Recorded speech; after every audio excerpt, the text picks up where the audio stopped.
Salam alaikum. Bonjour. I decided three things this year: to ask myself questions instead of judging a situation, being authentic with myself, and being consistent. Okay, why am I having this thought? Now, first of all, I had this experience of going to a hairdresser to get myself pretty, to see myself as sort of perfect as I like. So guess what? The worst results I could imagine.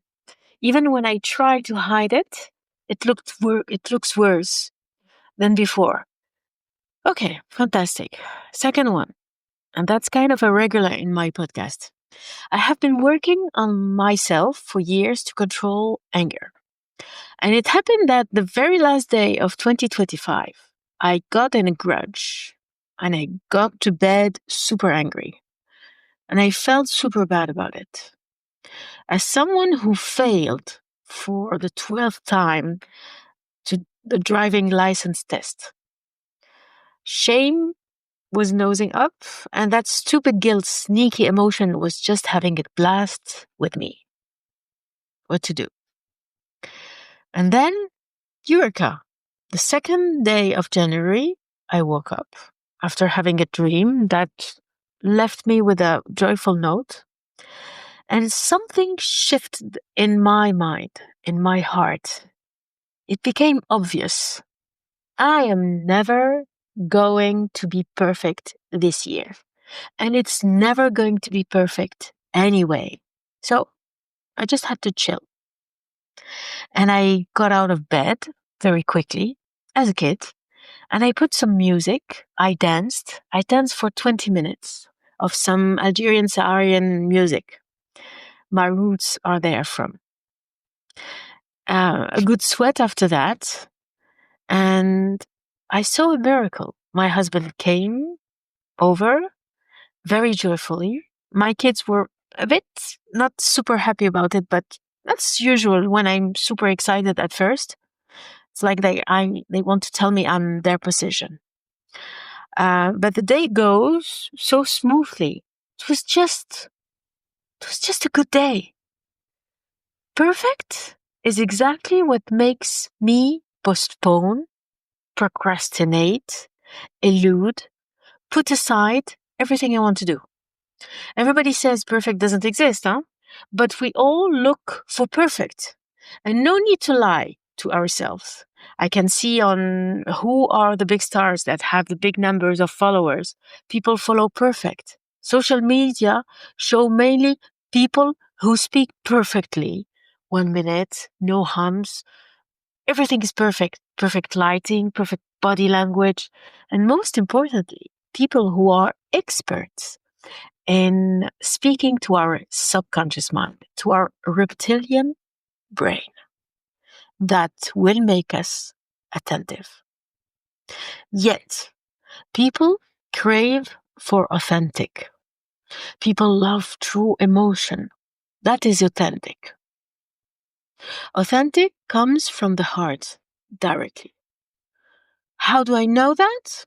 It's very simple. When I make a dancing video, I mostly do it when I feel the joy of dancing. It is genuine and I don't fake it. And people accept that emotion. It makes them feel joyful. As when we go to a concert, we go to feel the emotion that is shared from the artist. And there is no lying possible live on stage. You can feel when the artist is singing from their heart because the poetry speaks to their heart. They felt the grief, or they felt the anger, or they felt the joy anyways. And we know he is not faking the emotion.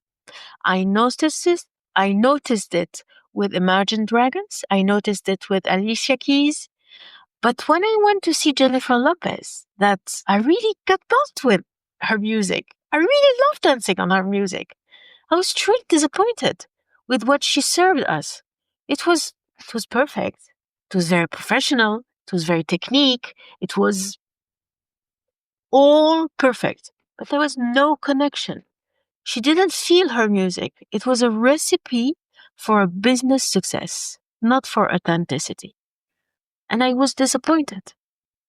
Perfect super aesthetic, super loud doesn't sound authentic. Authentic can't bear no flaws. And the reason we are afraid to be authentic is because we are afraid of being rejected. I mean, when would people get dressed and make their efforts? Why would we want to be perfect? Everything is good to feel so pretty, perfect. It's to risk no rejection. So people like us, people love us. Being authentic is also saying how you feel honestly. And if I'm not able to speak how I feel to a loved one, especially if they make me feel angry, for example, or sad or overwhelmed, it means I can't be myself with them. Now, there are ways of speaking. Authenticity doesn't stand for brutality. We don't need to be brutal. We can say simply how we feel in our bodies, tell what we believe. Brutality in communication would focus only on blaming people or telling them what to do. This morning, I made a mistake. I expressed my feelings, but I think I overloaded the judgment. How do I know it was a judgment? Very simple. I think because it was a statement like, you should do that. I could have asked a curiosity question instead. The person would have felt not judged. It's like saying to someone, you should lose weight. Of course, this person is going to feel bad about themselves. But if I ask the person, how are your knees? How is your sleep? How are you feeling in your body? That is not a judgment. I'm being authentically curious to see if this person is okay with her body, with her weight. Because I don't have to say this is good or bad. And this morning I made the mistake with a friend. If I haven't done it, I would not have asked myself this question today. And at the same time, I am writing those words. I decided to do it before going to my shower, getting dressed, getting ready, getting pumped, showing a perfect face to you. I decided to show my real face. This is my face. And this is everybody's face in the morning, okay? So I decided to do it raw, not perfect, just consistent. That was my priority. And the reason I'm sharing this experience with you today is quite simple. I have been a mom for 18 years now. And I discovered when becoming a mom that I was burdened very often with a lot to do. And my body couldn't stand the pressure, what we call a burnout, right? So I had no choice but face my emotions and make things differently. I had no choice because think differently. Otherwise, my kids would have suffered even more. So it's like breaking your car. You have no money to buy a new car. So I became a mechanical expert. One of the main mechanical issues that break our maternal engines, dear moms, is guilt. And guilt is produced by the goal of getting perfect. And the kryptonite of guilt, is authenticity. What kills guilt is accepting not being perfect. And the more moms we are going to be authentic, the more it is going to be easy to do it. And I wish this for 2026, to meet and see more and more moms reach this goal. Not because it is a nice goal, it is vital. Moms have the most important power within their hands. We have the power to influence our family members just by being ourselves, what we want them to be. Guilt has made me overspoil my kids. Guilt has made me burst into anger. Guilt has made me overplease instead of being authentic. And guilt has made me spoil meaningful relationships because I haven't got the courage to speak that I didn't want to do so.